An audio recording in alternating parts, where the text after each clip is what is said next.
दोस्तों 2024 के इलेक्शंस में यूनिफॉर्मल सिविल कोड एक अहम मुद्दा होगा और इसी के साथ आज भी आपने देखा होगा कि यूनिफॉर्मल सिविल कोड अक्सर हेडलाइंस में रहता है। आज हम इस वीडियो में इसी को देखेंगे कि यूनिफॉर्मल सिविल कोड क्या है। यूनिफॉर्मल सिविल कोड जिसमें तीन लफ्ज आते हैं, एक यूनिफॉर्म जिसका मतलब हुआ एक जैसा, और सिविल जो कि आम मामले होते हैं जिनमें मैरिज या डिवोर्स या प्रॉपर्टी रिलेटेड मामले होंगे, और जो कोड एक लॉ होता है। अगर हम लॉ की बात करें तो दो किस्म के लॉज होते हैं, एक क्रिमिनल और एक civil. Criminal laws already India में यूनिफॉर्मल हैं, जैसे आईपीसी या सीआरपीसी जो सब पे लागू होते हैं। और अगर सिविल मामलों की बात करें तो इंडिया में हर किसी कम्युनिटी के लिए एक अलग अलग कानून है सिविल मामलों में। जिस तरह से मुस्लिमों के लिए शरिया कानून और हिंदूज के लिए हिंदू कोड बिल, और जो कि बाकी जो भी कम्युनिटीज हैं उनके लिए भी इनके एक पर्सनल लॉज होते हैं। और अगर हम हमारी कॉन्स्टिट्यूशन की बात करें तो हमारी कॉन्स्टिट्यूशन में पार्ट 4 में आर्टिकल 44 आता है जो कि डीपीएसपी का हिस्सा है, और जिसमें ये बताया गया है कि जो स्टेट है उसकी ये जिम्मेदारी दी गई कि उसको एक यूनिफॉर्म सिविल कोड बनाना है। लेकिन ध्यान रहे कि आर्टिकल 37 डीपीएसपी में ये भी बताया गया है कि जो ये लॉज होंगे ये इन्फोर्सेबल बाय कोर्ट नहीं होंगे। दोस्तों यूनिफॉर्मल सिविल कोड को समझने से पहले हम इसके बैकग्राउंड को समझने की कोशिश करेंगे। इसके लिए हम थोड़ा बहुत हिस्ट्री का भी सफर करेंगे।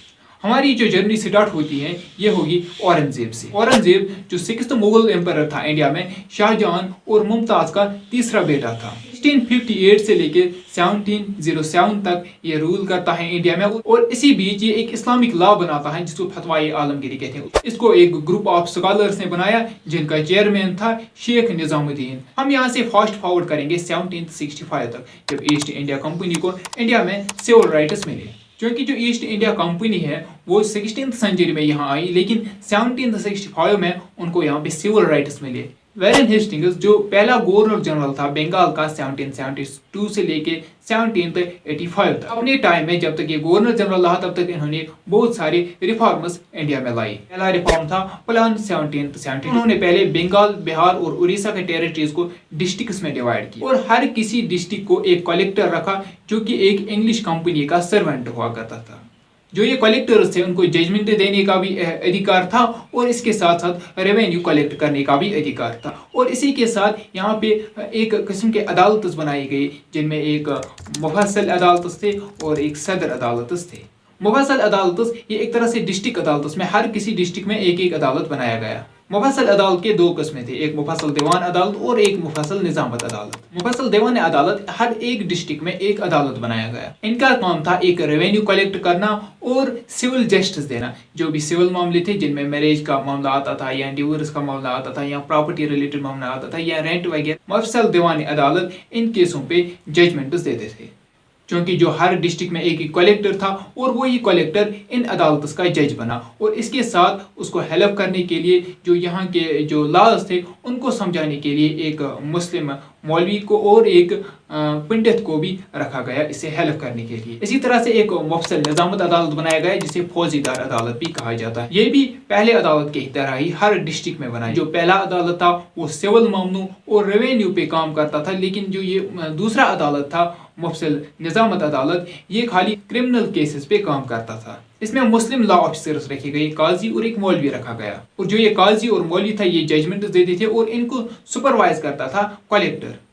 लेकिन अगर कोई इस तरह का मामला आता हो, किसी को फांसी का सजा सुनाना हो या किसी को ऐसा सजा सुनाना हो कि इसकी प्रॉपर्टी को हड़प लिया जाए, तो इस तरह के केसेस को यहाँ पे हैंडल नहीं किया जाता या इनको यहाँ पे जजमेंट नहीं सुनाई जाती, और इन केसेस को ट्रांसफर किया जाता था सदर अदालत में। सदर अदालत के भी दो किस्में थे, सदर दीवान अदालत और सदर निजामत अदालत। ये एक तरह से जो पहले के कोर्ट थे इनसे ये सुपीरियर कोर्ट्स थे, या हम कह सकते हैं कि हायर कोर्ट्स थे, एपेक्स कोर्ट्स थे। जैसे मुफस्सल अदालत में एक सिविल मामलों के लिए और एक क्रिमिनल मामलों के लिए रखा गया, इसी तरह से यहाँ पे भी एक सिविल मामलों के लिए और एक क्रिमिनल मामलों के लिए रखा गया। सदर निजामत अदालत ये क्रिमिनल केसेस को डिसाइड करता था। जिस तरह मैंने अभी बताया, अगर कोई केस हो जिसमें मौत की सजा सुनानी हो, इस तरह के केसेस को वहां पे हैंडल नहीं किया जाता था, लेकिन जो ये सदर अदालत था, सदर निजामत अदालत, इसमें इनकी केसेस को हैंडल किया जाता था।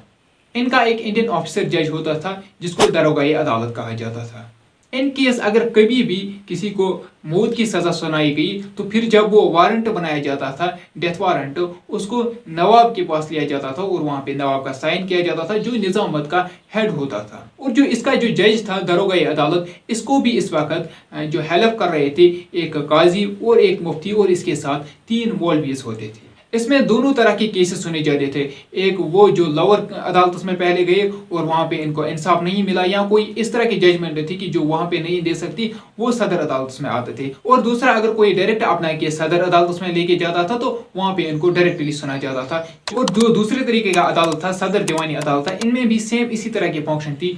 दोनों तरह के केसेस सुने जाते थे, एक वो जो लोअर कोर्ट्स में पहले गए और दूसरे जो नए डायरेक्टली सदर अदालत में ही आते थे। ये भी एक एपेक्स कोर्ट था सिविल मामलों में, इसको लीड कर रहे थे गवर्नर और इसके काउंसिल मेंबर्स। और इसी तरह का एक और कोर्ट था समाल काज कोर्ट, और ये इस तरह का एक कोर्ट था कि जो विलेज लेवलों पे होते थे, और यहाँ का जो हेड होता था, जो जज होता था, वो एक फार्मर होता था, जो सब फार्मर्स का हेड होता था। इसी के बाद कलकत्ता में एक सुप्रीम कोर्ट भी 1773 में बनाया गया। ध्यान रहे, ये जो सुप्रीम कोर्ट है इसको बाद में अबॉलिश किया गया एक हाई कोर्ट एक्ट के द्वारा, जो आगे आने वाले वीडियोस में हम डिस्कस करेंगे।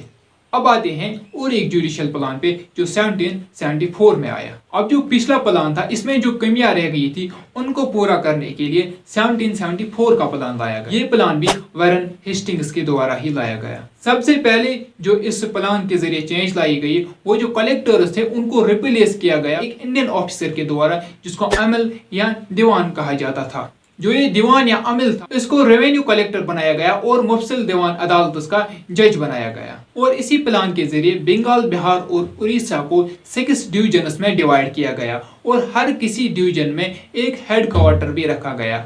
हर किसी डिवीजन में एक प्रोविंशियल काउंसिल भी बनाया गया, जिसमें 4 से 5 इंग्लिश सर्वेंट्स हुआ करते थे, जिनमें एक चेयरमैन भी, या हम कह सकते हैं एक चीफ भी उनका होता था। जो प्रोविंशियल काउंसिलर्स थे, उनका काम था रेवेन्यू कलेक्शन पे नजर रखना और जो जजमेंट्स दिए जाते थे उनका भी रिव्यू करना, या हम कह सकते हैं उन पे नजर रखना।